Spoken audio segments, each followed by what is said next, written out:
Oh no, don't do that. Don't do that.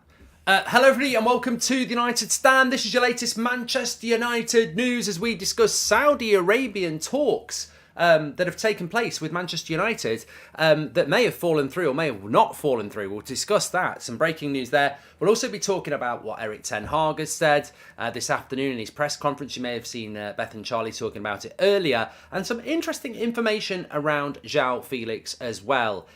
Apparently it's Friday night, which means Friday night show on the United Stand tends to be a bit of a Q&A.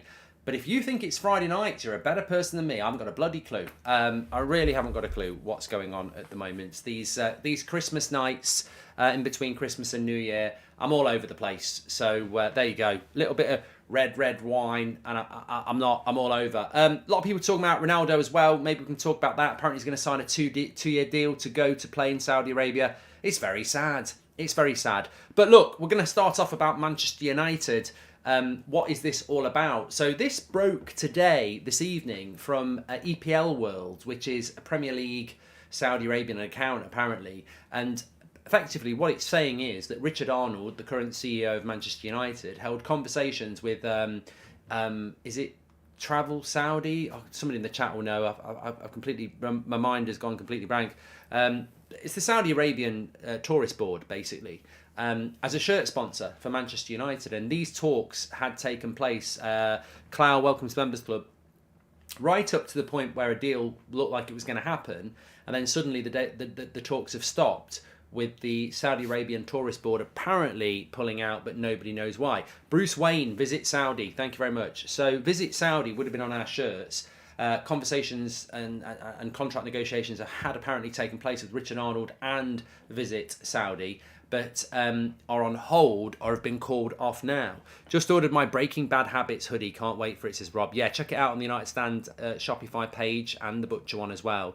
So I think it's really interesting because I think the story is true. From a couple of conversations I've had this evening, I think the story is true. First of all, I don't think we can start going, oh, it's a load of bollocks. I think it is true. I think Man United are having many conversations with many people at this moment in time to buy the club, but also to be a shirt sponsor. Remember, TeamViewer wants out, and United think they can find a better sponsor, and if they do, then they will let TeamViewer go. So I think it's really interesting, I think it is really interesting. I mean, there's not much you can moan about, but, well, there is. There's always something you can moan about. But look at the price of these carrots. Which is nothing relevant to what I'm talking about. But if you put Visit Saudi on the front of a Man United shirt, I don't think that pleases people. He couldn't get it over the line, says Tumbleweed. Yeah, well, Richard Arnold loves to travel to the place he's meant to be getting the deal done and then mess it up. He's been to Barcelona. I don't think he went to Turin. Murta went there. And now he's been to Saudi Arabia as well. So he's very good at clocking up the air miles and coming home with diddly squat. But it would have been very interesting if it had said Visit Saudi on the shirts. Now, interestingly, Jamie says I couldn't care less, and I think many people would feel like that. But there are other people who do not want that sort of funding around Manchester United. I'd love to speak to these people. I'd love them to come on the United Stands or do their own video or something like that and state why it is, because there are Liverpool fans that feel the same as well. But I was thinking about it just before I came live, and I thought, well, came live. Just because we went live, and I was thinking, well, actually, if we had got the deal of Visit Saudi on our shirts, and you're running around playing Crystal Palace and Man City with Visit Saudi on your shirt, every time Rashford scores and goes like that, it says Visit Saudi Arabia on it. Whatever you think about Saudi Arabia, whatever you think about the human rights, whatever you think about anything to do with that, a Man United player running around with that on their shirt is one of the biggest advertising slogans in the world, because Man United is one of the biggest clubs in the world. So if you don't have a problem with that, you cannot have a problem with Saudi Arabian, Middle Eastern owners of Manchester United either. So it would have been a very, very, very interesting first step into that world of maybe ownership as well. And that's, I think you've always got to go with your hunch. And I was like, I don't know why this deal hasn't happened. Kieran Green, welcome to Members Club. We're going to go through Q&A tonight as well. And as Wakas says, does this mean we're seeking sponsors and not selling? I don't think it means that, Wakas. I really don't. What I just do you think Ronaldo's going Al Nazir? We'll talk about that in a bit, Callum. But my initial thought was that this story came out that Richard Arnold was in advanced talks with Visit Saudi to take over the shirt sponsorship from TeamViewer, and for some reason those talks have stopped. There's reports that Visit Saudi have pulled out. I don't know why that would be. Seems a bit odd, But maybe they don't want to pay what Man United want or something like that. There's many reasons you could pull out of a sponsorship deal. But I do think it's really interesting because if that had happened, then maybe they pulled out because there might be some backlash to it. But if that had happened, I think it'd be a very contradictory football fan to say, I don't want Man United to be bought by Saudi or Dubai or Qatar or Middle Eastern oil, whatever you want to call it, sovereign wealth funds. We don't want that type of ownership, but we'll have it on our shirt. So that was the angle for me. I was like, well, that's really interesting, because if we had that on our shirt, I really think the argument that we shouldn't be owned by that sort of ownership would fall flat on its face. And the interesting thing as well is the fact that Richard Arnold has been discussing this shows that the Glazers couldn't give a fucking shit about who they sell the club to, what sponsor they've got on the shirt. It's about the money. So, you know what? As a fan base, we can have all these idealistic thoughts about what we think Man United is, what Manchester United should be. We're not this, we're not that, we're this, that and the other. And the cold harsh fact is, and I hate to say it, the cold harsh fact is we are whatever the Glazers want us to be. We need to buy a striker in January only if the Glazers want us to be. Well, we shouldn't have anything to do with Middle East. Well, we will if the Glazers want us to be. And so we all have these arguments about, oh, we're not this, we're not that. It's not our club. It's our club in spirit, but it's not our club in actual tangible. It's not. It's the Glazers club. And that if Richard Arnold has been speaking to Visit Saudi about a shirt sponsorship, don't ever think that they're not going to sell it to Saudi Arabian owners as well. So, Mark, can you please say I've played the game? Says Ashraf. There you go, getting paid to say I've played the game. I'll give you another one. I've played the game. Rory says, why enter a 4-year sponsorship deal if selling? Let the new owners negotiate a sponsorship deal. New owners might be against those sponsors, says Rory C.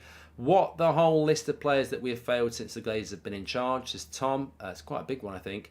Mark, it feels like God has turned off the light at the end of the tunnel for United. No clue on new owners, and we're missing out on players galore, says Mojo. Also, I've done that one, and why would anyone want to sponsor United while the Glazers are still in charge, says Ray. Maybe that's why they've pulled out. And anything to do with Beckham and supposedly dealing with the Qatar ownership, says Stuart.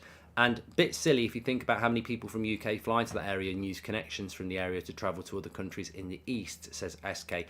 Mate, can I just make this absolutely clear? I think it's really important as well. When it comes to Manchester United's next ownership, and Mr. DeCourse has rubbed me up in oil, when it comes to United's ownership, look, we've been discussing with each other for years. You know parts of my personality, and I know parts of yours from how people react in the chat.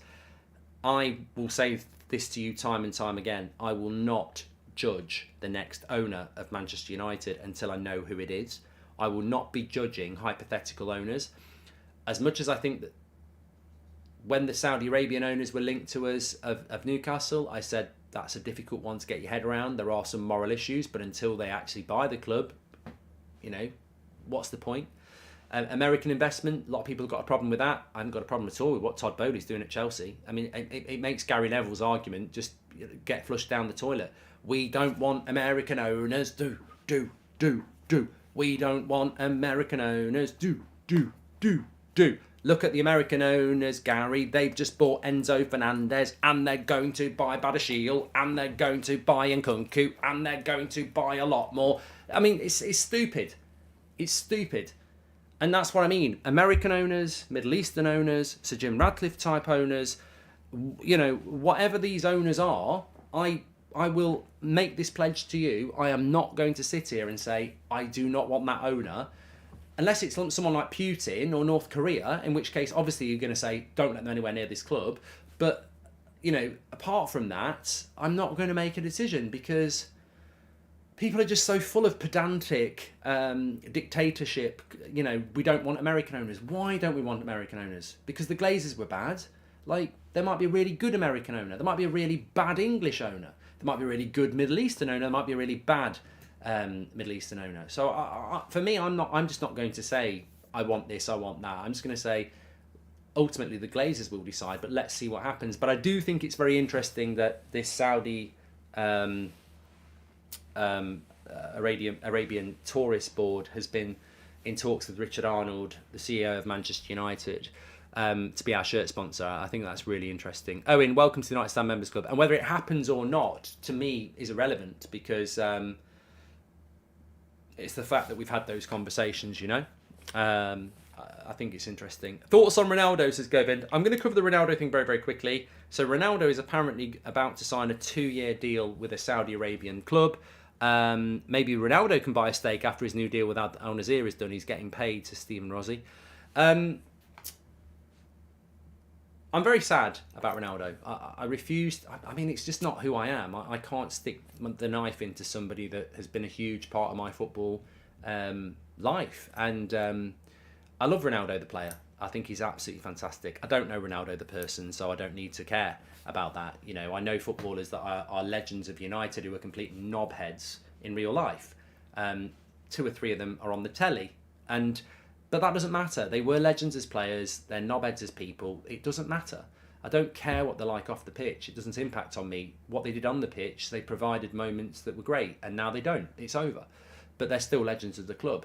Ronaldo going to Saudi Arabia, it's just sad. It's just sad. I think one thing comes to my mind, and I keep using the Batman statement, so I'm not going to do it again. But it comes to mind, it's like, Mama, hey, hey, it's better to burn out than to fade away. Mama, hey, hey. And it is. It's better to burn out than to fade away.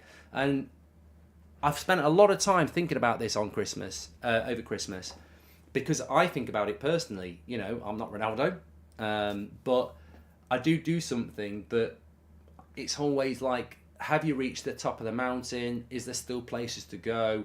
Are you plateauing? Will there become a time when it drops? What time to get out? I constantly, every year at this time, start thinking about, is now the time? Because I can. I'm in that position where I can, and I do think, well, what is this year? And fortunately, I look at the next year and I go, I want to go on the tour. I desperately want to go on the tour in July. I want to go to America. There's a few other things I want to do in the next 2 years, and I'd regret not doing them. Ronaldo should have retired in May. I don't even know. How could, you know, if somebody said to me Ronaldo was retiring in May, I would have gone, what the fuck? He's just won Player of the Year. He's been our best player. He's been our top scorer. No way should he retire. He should have retired at the end of last season. Nobody knew that. Nobody knew it. That was the time to go. It's so difficult. Sir Alex Ferguson went when he won the title. He got it absolutely spot on. Zidane got it spot on when he retired as well. The time to go is so difficult to know. And some people say they retired, you know, such and such retired too soon. But you don't know whether they retired too soon. If Ronaldo had retired in May, everyone would have said he's got a couple more years in him. We now know he hasn't. It's so difficult to know when to go. And Ronaldo should have gone at the end of May, and nobody would have thought he should have done. But clearly he should have done, because the drop-off has been sad. So I'm just really sad that Ronaldo... That's not his plan, by the way. You don't do that interview with Piers Morgan to go and sign for Saudi Arabia. There's no reason to. You don't force yourself out of a United contract to go to Saudi Arabia in January. You know, United would have happily let him go to Saudi Arabia in January. So he's done that interview. You know, he's tarnished his record, whatever you want to call it, to go to Saudi Arabia anyway. The whole point of that interview was to get him out of the contract with United to try and get a Champions League club, and it's not worked. It's very sad. Very, very sad. Our club is down on its knees and it's flatlining. Glazers out, says Scott. And Happy New Year, Mark. New year, new owners, new United. Let's go. Billy, I hope next year's a big one. I really do. Owen, welcome to the Members Club. Thank you very much. Cup of tea and biscuits. Can't you see I've missed it, says Daniel Kirk. I think a lot of people would say that people didn't want Ronaldo. I still find that very, very, very, very surprising. Let me put it this way. If I was wealthy enough and and Ken says his Champions League record is cooked, it's gone. It is gone. You know, Messi will break that record 100%. But you know the Champions League record's going to get broke anyway. Records only matter in relation to the context that they're in. there's going to be a Champions League where you play a lot more games per season than they play at the moment. So that record will get broke.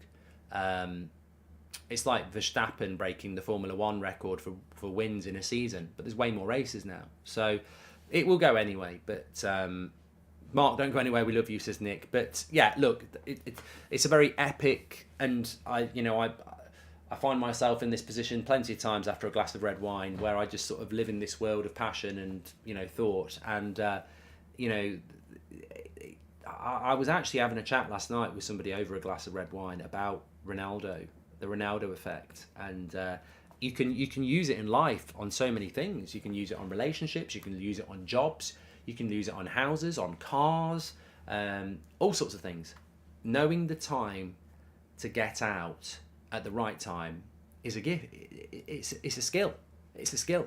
And even Ronaldo didn't know when, and he's in control of his own body, and he didn't know when to stop. Because he probably had loads of people saying you can play at the highest level till you're 40. And he can't, because no one wants him to. But what I would say is, if I was in charge of, I'm not saying in charge, if I was the manager of somebody, I don't know, Benfica, he's not going to go there, is he? To be honest, if I was Graham Potter, I'd take Ronaldo. Yeah, I'd back my personality to take Ronaldo. For 6 months, I'd say you're coming in for 6 months. If you fuck about, you're out. I would take that on and do it, because I need a striker. I need a striker for 6 months. I'm in the Champions League. I'd take him in and I'd put it in the contract. If you fuck about once, you're out. This ain't about you undermining me. That's not happening. You're coming in. I think you're a brilliant player. I want you involved. Let's see. No promises. Come in. I'd do it, but nobody wants to do it. Jack, welcome to Members Club. And would a Saudi sponsor deter buyers from Dubai, says Robert? Don't know. I said should have gone in May, got called a Pratt, says Q. And I would have called you a Pratt, Q. 100% would have called you a Pratt for saying that Ronaldo should go should retire in May. 100%. I couldn't see it myself, and I don't think many people could. I've done that one. So let's just move the show on. Oh, there was something I wanted to say as well. I don't know whether you've seen this. Hopefully not, because not everybody has a bet on football, but I certainly don't. But I did see an article today about the betting odds on João Felix, on where he's going to go next. Man United are favourites at 2-1. Second favourite is Chelsea. Third favourite is Arsenal, 8-1. That's quite big odds. So, in one way, I'm concerned, because Chelsea. I mean, fucking hell, if Chelsea get Enzo Fernandez and João Felix, and who else is it they're going for? I know Nkunku's coming in this summer. They're looking at Badiashile. If they get those sort of players in, they're going to finish above us, aren't they? But the fact that Arsenal are drifting out on João Felix is quite good, because I've always felt that it's United or Arsenal for João Felix, and if they're out the equation, I quite fancy us to get him. I don't think he suits Chelsea. I thought you liked Graham Potter, says Remy. I do. At what point do I not say I like Graham Potter? I don't know. I don't know what you're talking about there. Don't know what you're talking about. Don't know. So yeah, look, this story about Saudi talks is quite interesting. I'm over the moon with this, It's a metal container. I was playing FIFA earlier on, and I put ice in and water, sealed it up. The ice is still ice. It's not melted at all. I don't know. Someone's going to say, well, it's a metal container, that's what happens. But for me, it's a first. And the water's really cold as well. It's not gone to room temperature at all. It's fantastic. Very, very happy with it. Very happy. So back to these Saudi talks. Make sure you smash a like on the video and subscribe, bottom right-hand corner.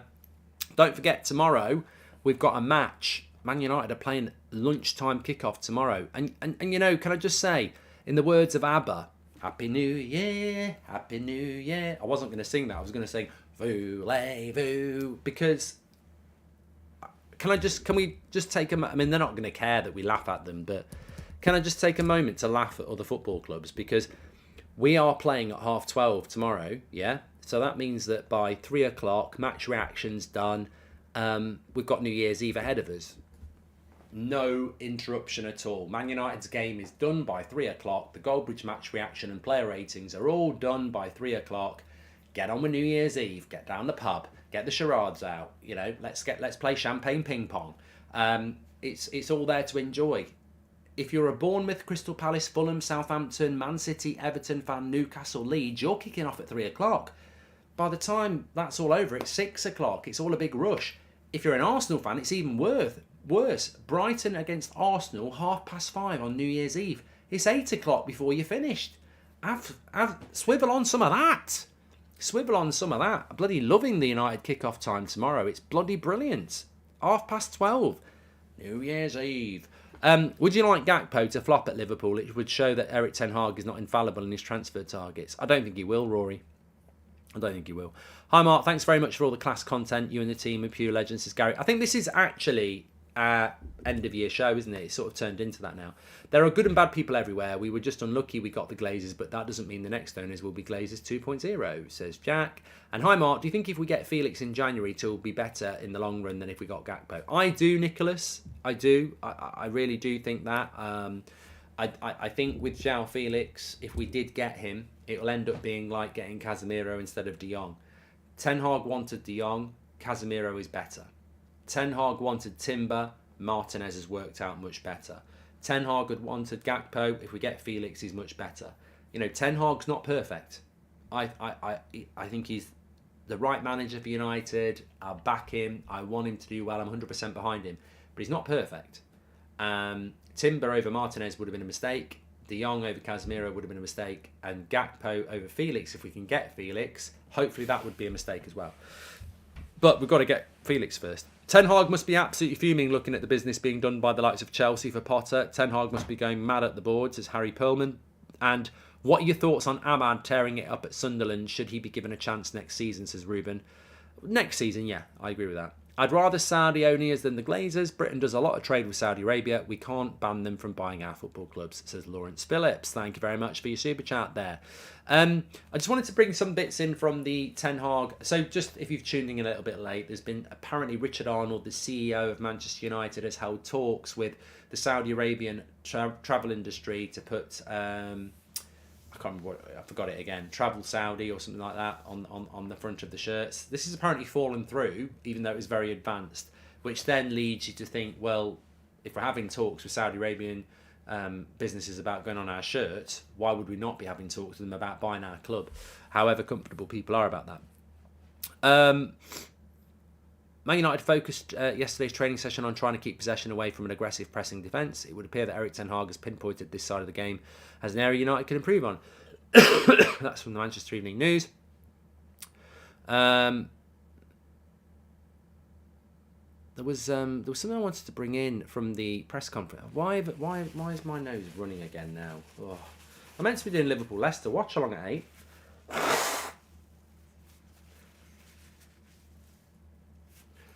What was it I wanted to talk about? Okay, here we go. So, I know Beth and Charlie spoke about it, but, this is me as well. Diego Dalot is back in training. Good news. I don't think he'll be back playing against Wolves tomorrow, but he was training today. So, that's really, really good news. And he also has spoken quite glowingly about Aaron Wan-Bissaka. I'm not going to comment on that. I think that all I'm going to say... Well, I am going to comment on it. All I'm going to say about the Aaron Wan-Bissaka scenario is that Ten Hag came into the club and said, sell Wan-Bissaka.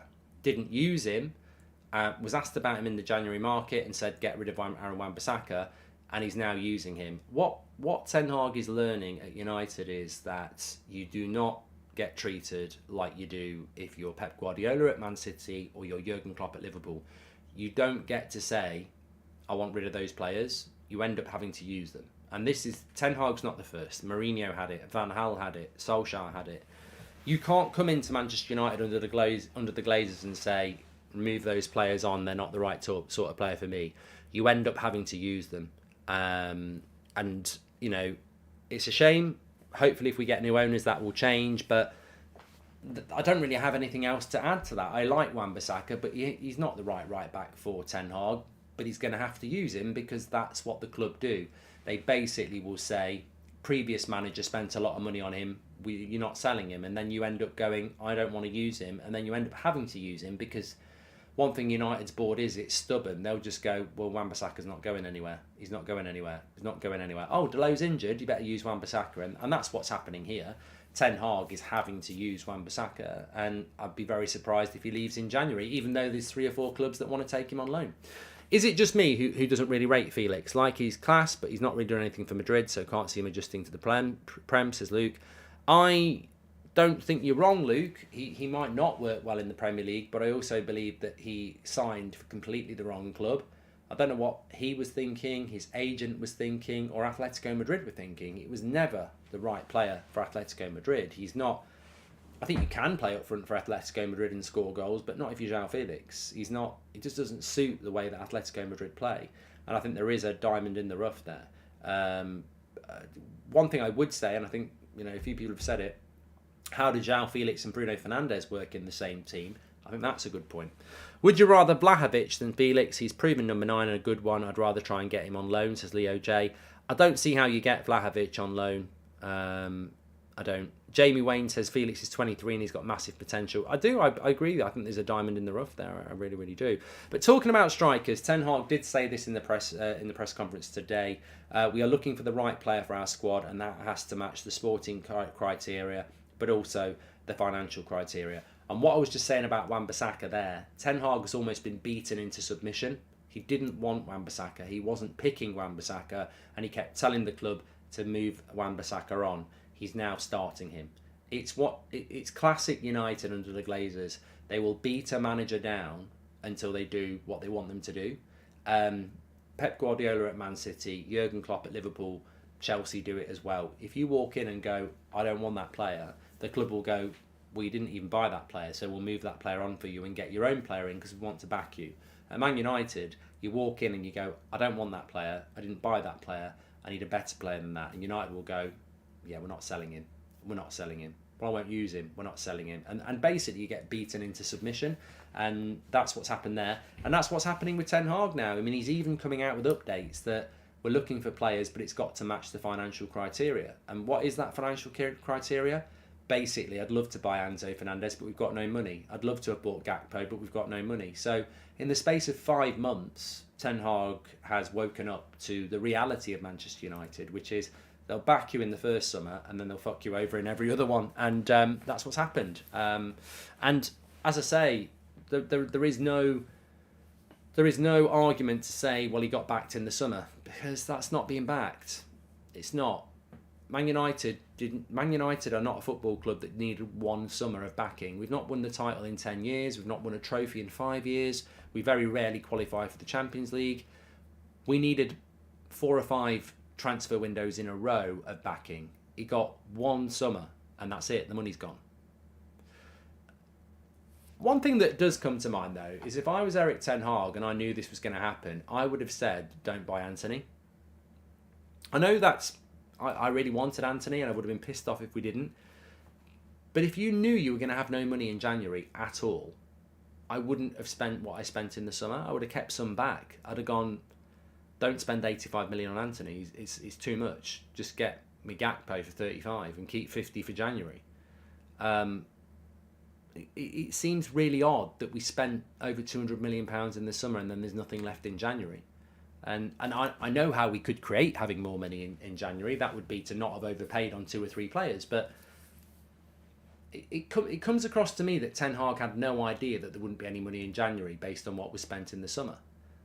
And if he did, that would be ridiculously naive. If John Murtagh had said to Ten Hag, I can get you Anthony, but we'll have to pay 35 million more than he's worth and there'll be no money in January, and Ten Hag went, yeah, that's fine, it doesn't make any sense.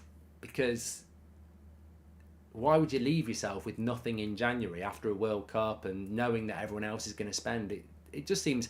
It's piss poor planning again, isn't it? It's piss poor planning. And I'm not putting on that on Ten Hag because I just can't think for 1 minute that he'd do that. He also said we have a squad, we have players who are matching our criteria, but with all the games that are coming, it's a tough competition. We want to be also playing in all the competitions by winning in games and cups as well. Well, that's just quite simply not going to happen. We're not going to be able to compete in all the tournaments with the squad that we have at the moment. And I know Beth and Charlie spoke about it as well, but Sancho is still not back in training with the first team. Travelbug TV, welcome to the Members Club. And Stephen Rossi says, surely the owners knew they wanted to sell for months. Why go through the facade of getting Ten Hag and pretending they want to compete for titles? And Mark can surely afford the fee to loan Felix, says Paul Woolley. I don't know. Tyler says, what are your thoughts on Caicedo wanting a move to Liverpool? It's quite sickening, actually, Taylor, because Jude Bellingham, Caicedo or Enzo Fernandez, I would happily take at Man United. And I think we should be signing one of those three players. You can already see a scenario where we don't get any of them. Enzo's going to go to Chelsea, Bellingham looks like he's going to go to Real Madrid, and Liverpool get Caicedo, and we end up with McTominay and Fred for another 3 years. We should be grabbing hold of one of those players. Poor Ronaldo has become a washed-up Las Vegas show. Also curious if Sancho is possibly in rehab for an alcohol-related problem. I don't understand, says Stephen. Well, that's very, very, very, very speculative. He's training in the Netherlands. That's what we've seen pictures of. I'm sure there is a story behind Jadon. Well, there is a story behind Jadon Sancho because we haven't had it, but I don't think we can speculate about things like that. All I've said about Sancho, and I'm not privy to any private information here, is that I don't think he will play for Man United before the derby against Man City, which is 2 weeks tomorrow. So, and we've got 5 games to play before then. I just don't see how he can play any time in the next 2 weeks. He's not trained for over 2 months. I think the last time he played for United was the middle of October. So that's middle of November, middle of December, 2.5 months. He's not been anywhere near the first team. He's not trained with the first team for 2.5 months. And people think he's going to come back and just start playing football. There's no point. I mean, the scary thing about this is there's no point in a professional footballer's career where they don't train with their team for 2.5 months unless it's a bad injury. Even in the summer, you finish at the end of May, you're back training at the start of July. You know, you only have a month off for the summer. Jadon Sancho's been away from his teammates for 2.5 months. Even if he was back today, and he wasn't, even if he was back training today, I can't see him being anywhere near the first team for 2 or 3 weeks. We've basically lost. You know, we haven't replaced Cavani, we haven't replaced Ronaldo, and we've lost Jadon Sancho as well. We've lost 3 really important first teamers or first team squad members in the attack.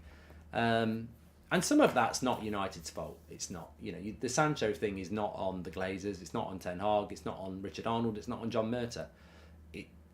But ultimately, can you think of another club that's had this issue? It's. I think the way the club have dealt with it, the way Ten Hag's dealt with it, the way you're dealing with it as fans has been absolutely fantastic. Nobody's putting a label on it. Nobody's being impatient about it. But it's not. It's a unique situation, and as I said, 2.5 months without training with your first team players, it's a long time.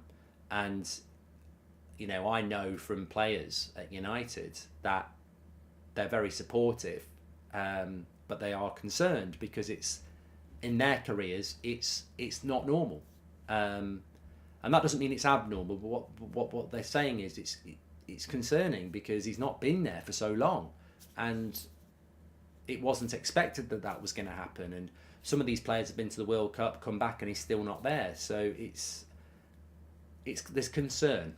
There's not. It's the same with you. There's not anybody going, why is he not back? It's just there's concern as to why he's not back. And when he comes back, there's also that realization that there'll have to be, you know, people will be keeping an eye on, you know, is he ready to be back and stuff like that. So this is not like replacing Ronaldo or Cavani, which is completely on the club. This is just a situation that's unique and difficult to predict. The Glazers can always panic and sell Garnacho for a quick look like they did for Ghana. That entire band of buffoons need clearing out, says Sean O'Rourke. And one bad match against City or Arsenal and we'll start our transfer business. Till then, just rumours, says Surish. Well, you know what, Surish? I hate to say you're right, but that's one of the things I didn't want to see happen. I didn't want to see United not acting right at the start of the window. But you're right. We're not going to be... We've known for 2 months that Ronaldo was leaving. We should have a striker ready on January the 1st. That's basically 24 hours away. We haven't got a striker ready on January the 1st. We're basically itching our arse, panicking, not knowing what to do. Yeah, it's an interesting one. Liverpool kick off at 8 o'clock, so I'm going to do a watch along for that. I agree with Melps. We could do with Leicester getting a result tonight. I don't know whether they will or not, but we could do with that. Of course, Man United play at 12:30 tomorrow.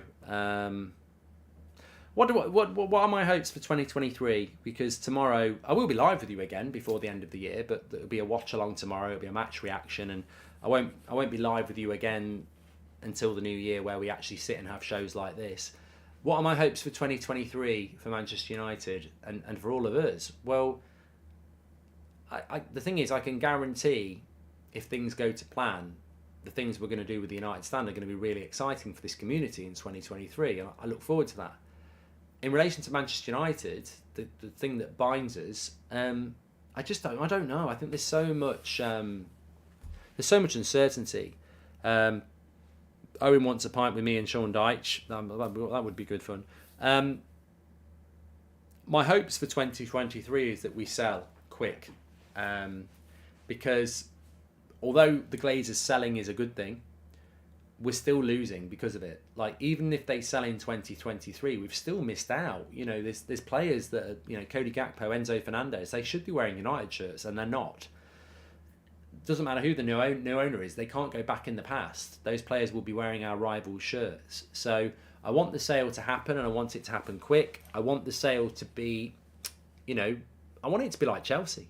People have this real issue with Todd Boehly at Chelsea, but I actually think if you're a Chelsea fan, what more could you hope for? It's a very public sale. They bought the club for a certain price, and then there's a designated public fee that has to be invested into the club, and it's over £1 billion. So from a Chelsea point of view, you basically know that you are spending over £1 billion on the infrastructure of that club under this owner. What's not to like about that? So, I want the Glazers to sell fast. I want the owners to be owners that are going to invest a lot of money in the club, because we need that. And I want that to happen as soon as possible in 2023, because I still think we've got a lot of rebuilding to do.